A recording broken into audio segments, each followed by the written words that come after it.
Thank you, Tom. It is a privilege to be with you today on behalf of Palo Alto Networks. With nearly 40 years of experience as an IT professional, business leader, and more recently government executive, Tony Scott has spent his professional life translating technology know-how into a strategic vision for some of the most notable institutions over the last half-century. Tony's experience in the private sector has proven invaluable to his role as our nation's third Chief Information Officer. Under Tony's leadership, OMB has reaffirmed its critical role in enhancing federal network security, coordinating closely within the Executive Office of the President and across the interagency to strengthen government-wide processes for developing, implementing, and institutionalizing cybersecurity policies and best practices. Through key initiatives like the Cybersecurity Implementation Plan, OMB has brought much-needed attention to federal cybersecurity gaps and emerging priorities, while establishing clear recommendations and deadlines for key deliverables and elevating accountability for implementation to the senior-most levels of the federal government.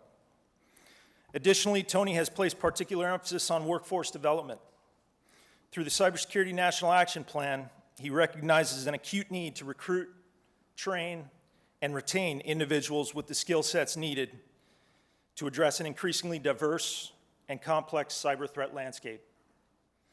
As Tony has often said, strengthening the security of our federal networks, systems, and data is one of the most critical challenges facing our nation, and I cannot envision a leader more suited to usher in a new era of responsible government cybersecurity. Ladies and gentlemen, please join me in welcoming the Chief Information Officer of the United States, Mr. Tony Scott.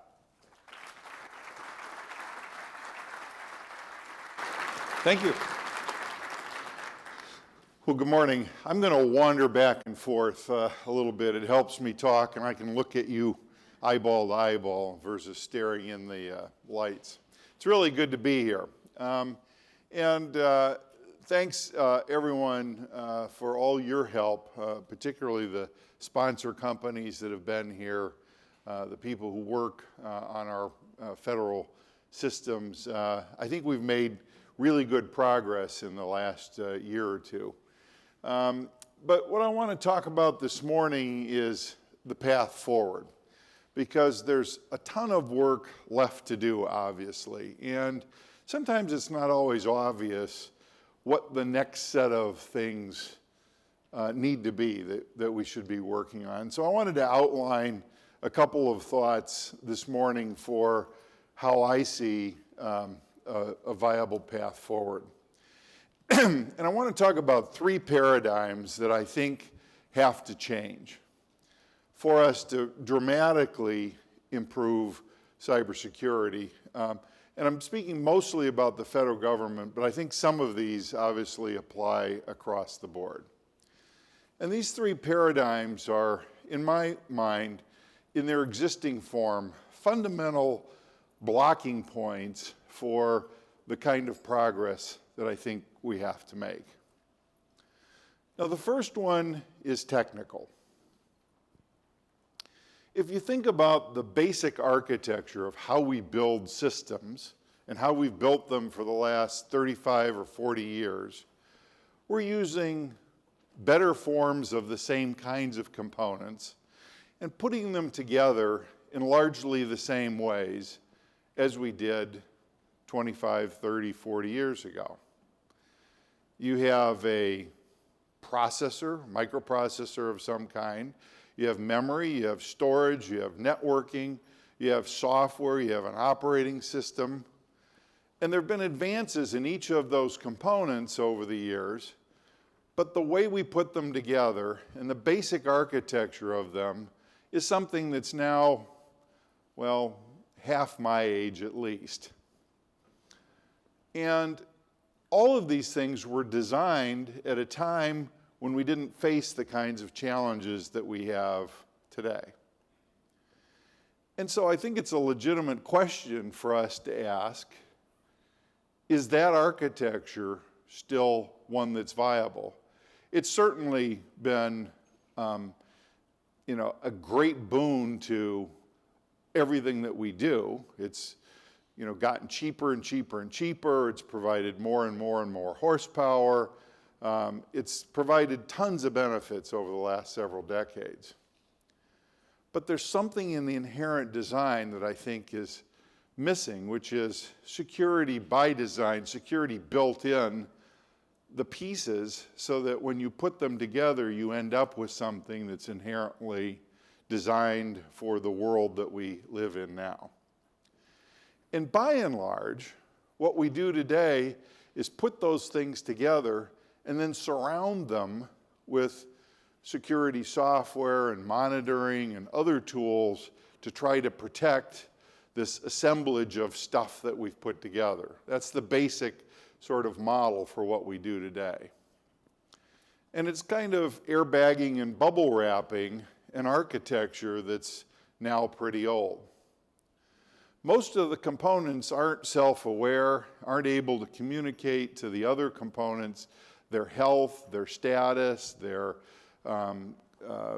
security posture, or a whole bunch of other things that in a different design model you'd really want to know. It's kind of like driving a car down the road and not knowing whether you've got bald tires or, the oil pressure is, low or, the brakes aren't working or whatever. That's kind of the model that, all of this stuff inherently is put together with today. There's no secure by design in the model itself. And that's a fundamental issue at the end of the day, and a design paradigm that I think has to change. And there's a lot of good R&D going on, by the way, to try to change that model. The main design feature, or one of them, is to get increasingly more horsepower. This is the thing that's driven us over the last several decades, and maximum interoperability.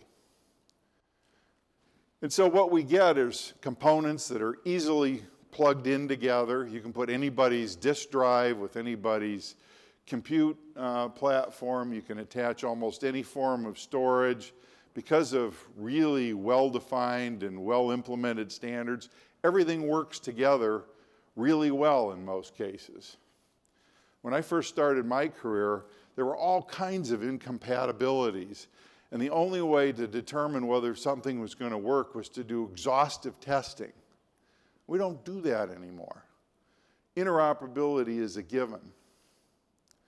But what's not a given is the other side of the question, which is, should I interoperate with that thing that I'm attaching to, that storage, that other compute engine, that other network fabric, that other whatever it happens to be?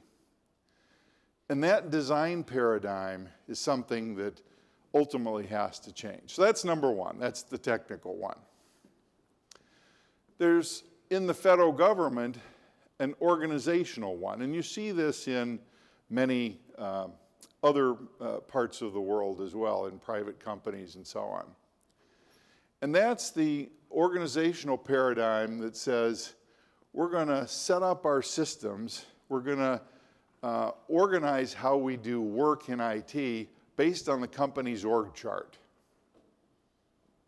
And if you look at the technical architecture of how systems and applications and infrastructure are implemented in many, many organizations, but specifically the federal government, you could figure out what the org chart looks like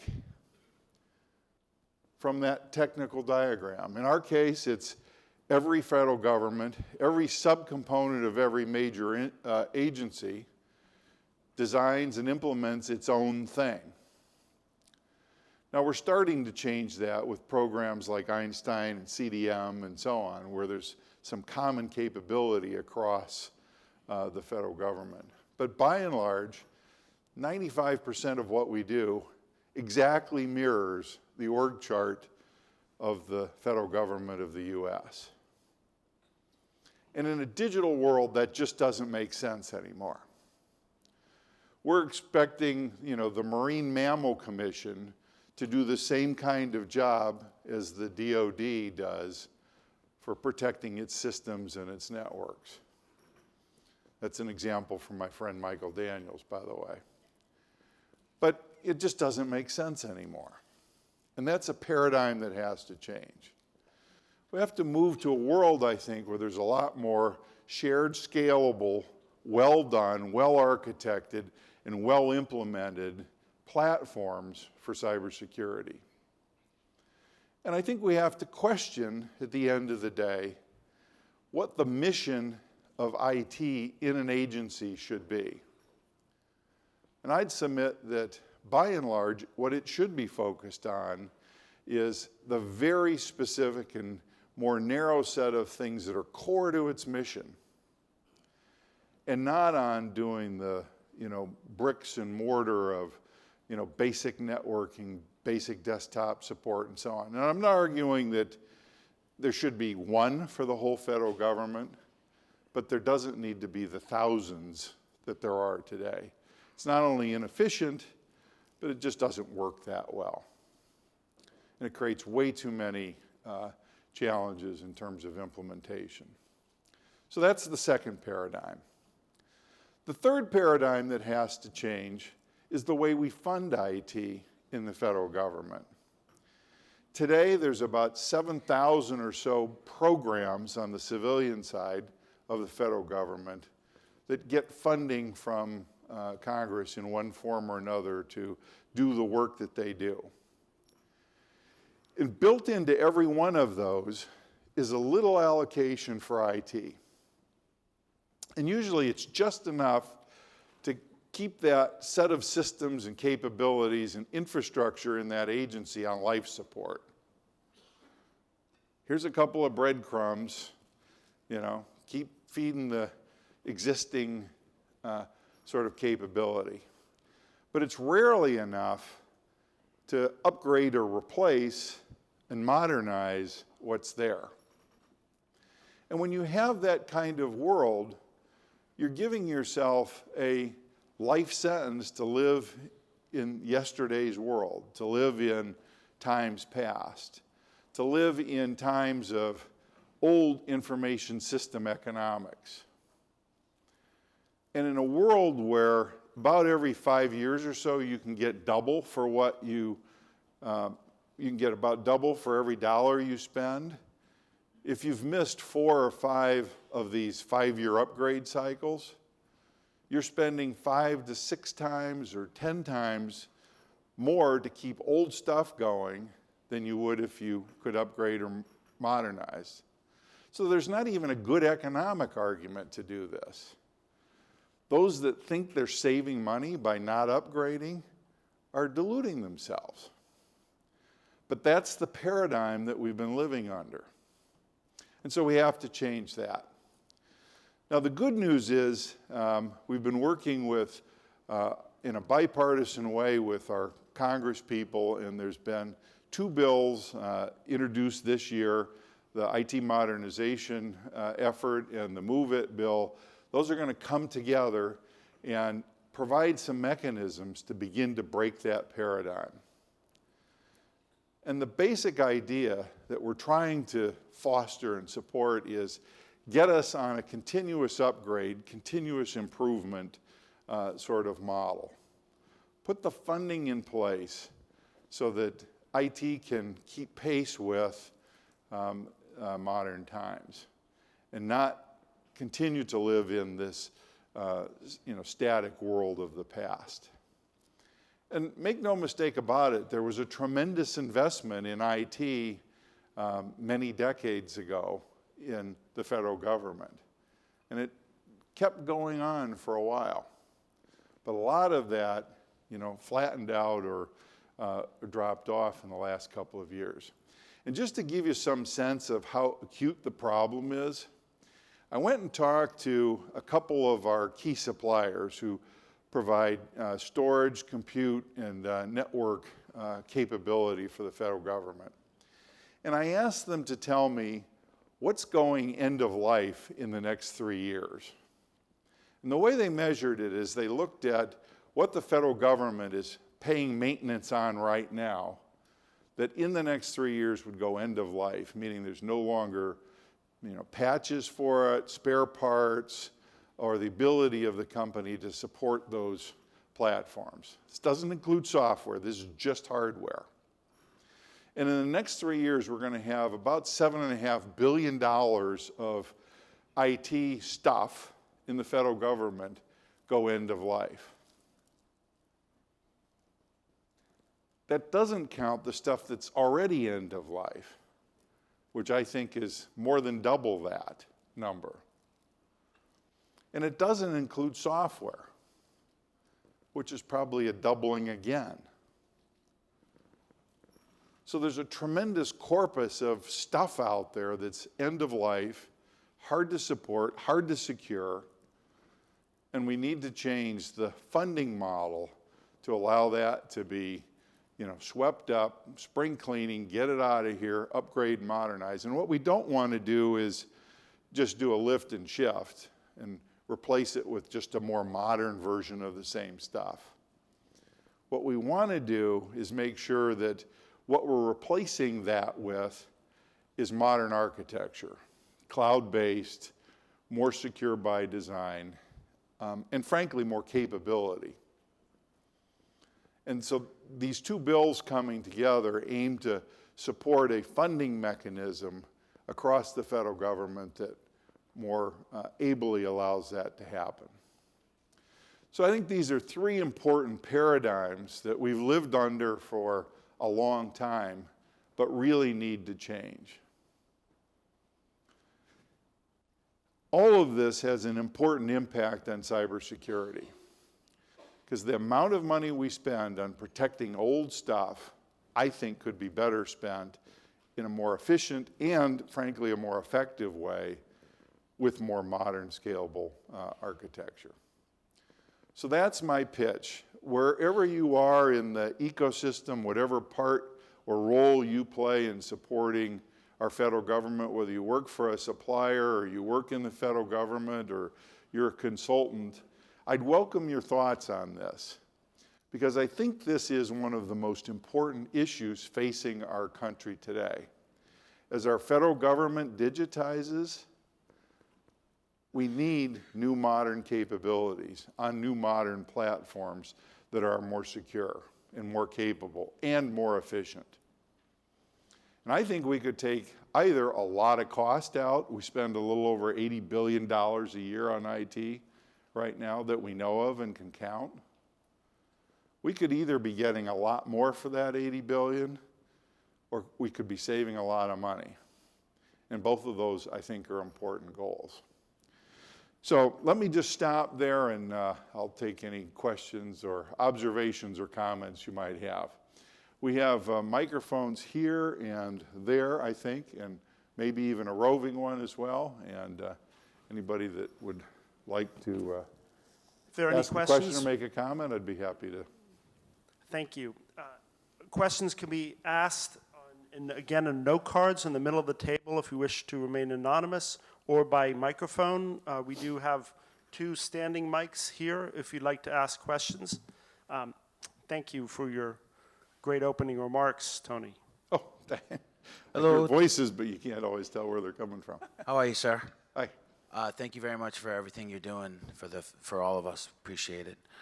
Can you just discuss IT supply chain and the challenges that you face with respect to all the little things that are, built into these systems, and how they could be manipulated and rogue, if you will, and just can you just describe what you all are doing in that regard? Thanks. Sure.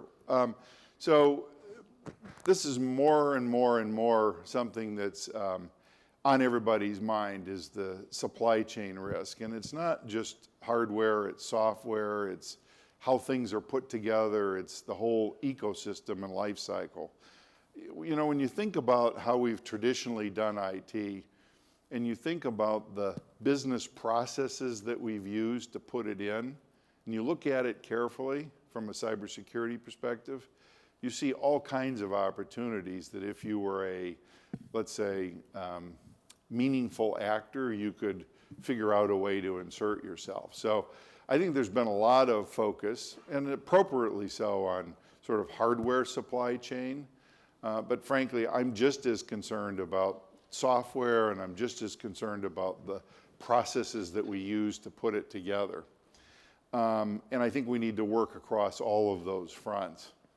I worked at General Motors in the 2000 to 2000 timeframe, and it was after a huge effort had come underway around Six Sigma and quality process improvement and so on. And if you remember at the time, you know, the car industry had a really bad reputation. Quality of American cars was terrible. Everybody thought, the parts are bad, the way the things are put together are bad. There's just all kinds of issues. And through a bunch of really great efforts at that time, the whole manufacturing sector across the US got together and focused on quality improvement, Six Sigma and quality process improvement, the Baldrige Award and so on. And within a period of time, we lifted American manufacturing quality immensely. I think we need that similar kind of thing in the cybersecurity space. And it's not just hardware, where a lot of the focus has been, although that's really important. It's how the whole thing works. It's how it's put together, supported, even end of life will make a big difference in terms of this area. And so I'm working with NIST and others to try to see what we can do to sort of create that same sort of dialogue and movement and address the broad scope of the problem. Hi, Tony. Thank you for your service. Charlie Tupizza with the Global Forum to Advance Cyber Resilience. I have a question, observation. One, thank you for your focus on the mission. And we think that the organization should really be focusing on their outcomes of the customers and the taxpayers versus the security. And I'm wondering, and also thank you for your mention of continual improvement. This is really important. Everything that we do, we have to be thinking about continual improvement. I have a question about strategy. We were talking about design, and I hear people talking about baking things in, designing things in. I'd just like to have you make a comment about strategizing before you design, and also have you address the workforce. You didn't mention the workforce. I'm on a working group for NICE, and Yes. you didn't mention the workforce. I'd just like the strategy and workforce, please. Sure. Well, two really important points for sure. Yeah, I totally agree with you. Having a strategy and having a goal and a destination in mind is a really important part of the fabrication of what you do and how you do it. And I'm probably remiss in not mentioning that. The people thing is probably the single most important piece of this. I saw Karen Evans here earlier. Karen's just doing great work on, helping build workforce, and something Karen helped, get a lot of this started when she was working in prior administrations in terms of improving cybersecurity and so on. We owe a lot to her and others who she worked with and who followed her in terms of, really making a point of the importance of people in this equation. We have a number of things in our CNAP plan that improve, funding for scholarships that create more opportunities. And I think we actually have a lot more to do. So post the CNAP, we've been spending some time on the question of what else can we do in this workforce space. And there's been a number of really good ideas generated. One of my biases in this particular space is there's been a strong focus on, I'll say, core cybersecurity professionals of, people who can, turn the knobs, dial the dials, install, upgrade, support, the monitoring and all of those kinds of things. But I think we need to also widen our lens a little bit and look at an even broader picture.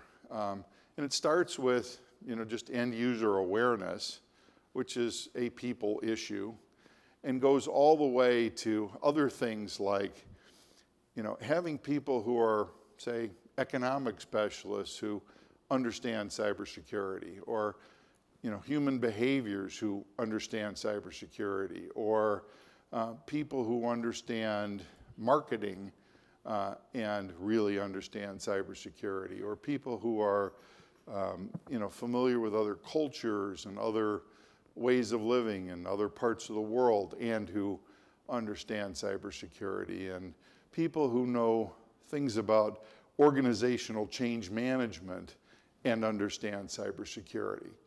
And by putting a group of people together that have multiple skills in multiple areas, we'll end up addressing a broader surface area and I think do a better job of affecting an outcome that we all desire. So a lot of our efforts right now are thinking about not only that core piece, but also how you get more around the edges or around the other surface areas. So that'd be my comment there. But we can probably never do enough in that space is the other answer. Great. Anybody else? Okay. We do have a couple questions by no card. I'll just ask one more Sure. if you don't mind, Yeah. and then I think we can wrap. Thank you. With new technology and architecture come new best practices. The question is, and what investment is being made to train IT operators in these best practices, and who's responsible for certifying them? It's a great question. Today, the responsibility is in every federal agency, the responsibility for training and education and so on. But that's part of the sort of organizational paradigm that I think has to change. I think we can probably do a better job if we, put our resources together and develop, better training and opportunities for upgrading people's skills and have agencies participate in that versus every single agency having to figure out on its own. So that's one of the sort of parallels or corollaries to the organizational paradigm. It's some really do a good job, and there's even some small agencies who've done a really good job, but let's leverage the best of what we have and leverage that across the federal government. Well, thank you for your attention and thank you for your support. I think you're going to have a great day here, and I want to thank all of you for your help in improving the nation's cybersecurity. It's a big challenge. We've got a lot more to do, but I think we've got good momentum, and it's dialogues that we can have at places like this that will help us move the ball. So thank you very much. Thank you.